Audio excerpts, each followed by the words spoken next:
Hi everyone, my name is Ashley Worthland. Welcome to the BusinessTraining.com and GTC Institute video series. Today we're going to be talking about creating the buyer persona or the customer avatar as a part of the Business Development Specialist program. First, let's start on what is a buyer persona. A buyer persona is also referred to as the customer avatar, and it's a profile, a personal buyer profile, that is a short biography of the typical customer, not just a job description of what they do, but also a person description, such as their hobbies. The buyer persona gives you the chance to truly empathize with target buyers, to step out of your role as someone who wants to promote a product and see, through your buyer's eyes, the circumstances that drive their decision process. The buyer persona profile includes information on the typical buyer's background, daily activities, and current solutions that you can offer for their problems. Some components to follow from the previous slide include who the customer is, where he or she lives and works, how he or she lives, what is done, what are their hobbies, what they want and need, their particular problem that you can fix, the hopes, dreams, fears, and pain of the customer, and how you can connect best with this customer. So why use a buyer persona? A buyer persona can really help you to connect better with your target market and to identify their needs and wants. In essence, these buyer personas are a way to give a face to the customers who visit your site, who buy your products, and who generate word of mouth for your company. Give the buyer personas names, going so far as to even give them a picture of what you think they look like. This can help to make the marketing and PR process more personal, and you can tailor it to people who are looking to you for a new or better solution to the problems they are currently experiencing.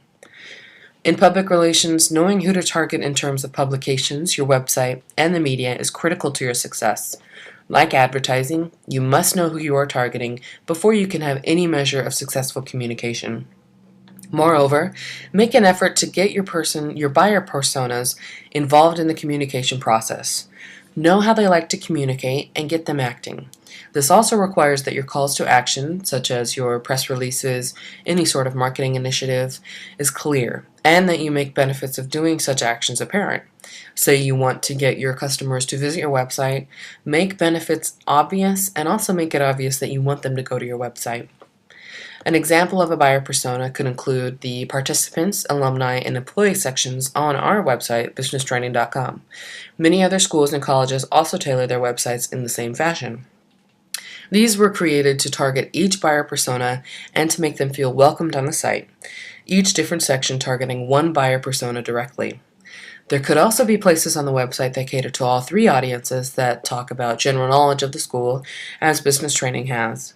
The point of creating these three different spaces on the website is so that each persona feels acknowledged and better understood, and to answer the questions each distinct group may have.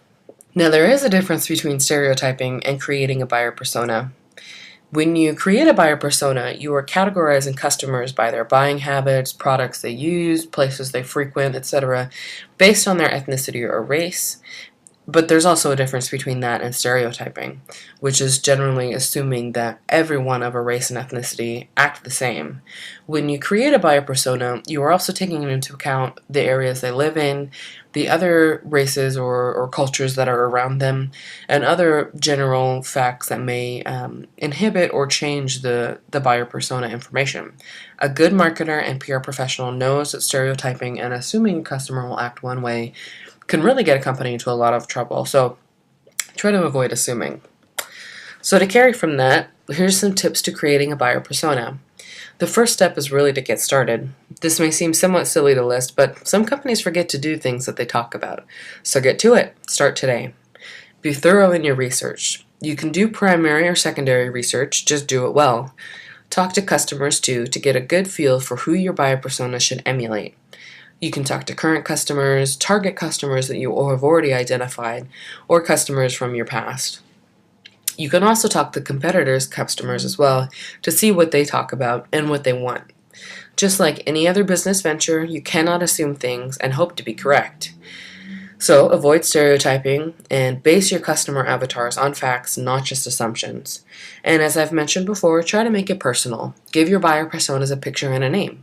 This can help you have a visual to the marketing techniques that you're creating and to really put a face, literally, to the buyer persona so that you can better emulate what your customers look like, what you think they should be approached as, and really give you a better feel for how this will be done in the real world. Now lastly, you cannot expect any success from assuming, so that goes hand in hand with assuming things and hoping to be correct. So avoid assuming and avoid stereotyping, and overall have fun. I had to create some buyer personas for a class I took, and it really helped us to create some better understanding of who we were marketing to. So we were able to create more tailored commercials, more tailored advertisements, and more tailored marketing and PR promotions that made more sense to the target audiences we had. Like a lot of areas of business, such as PR and marketing and advertising, if you try to please everyone, you'll most likely fail. So pick a niche, which you do by creating a buyer persona, and market to them and to them only, and really vie for their success. Overall, a buyer persona can be very beneficial. It can help you to really narrow down who you need to target. But at the same time, remember that by creating a buyer persona, and you should have more than one buyer persona per company, you may accidentally exclude a market or exclude another buyer that may be interested in your product. So really be careful when creating and narrowing down who should be your buyer personas. If you guys have any questions, feel free to post them to the forum or shoot us an email. Thanks.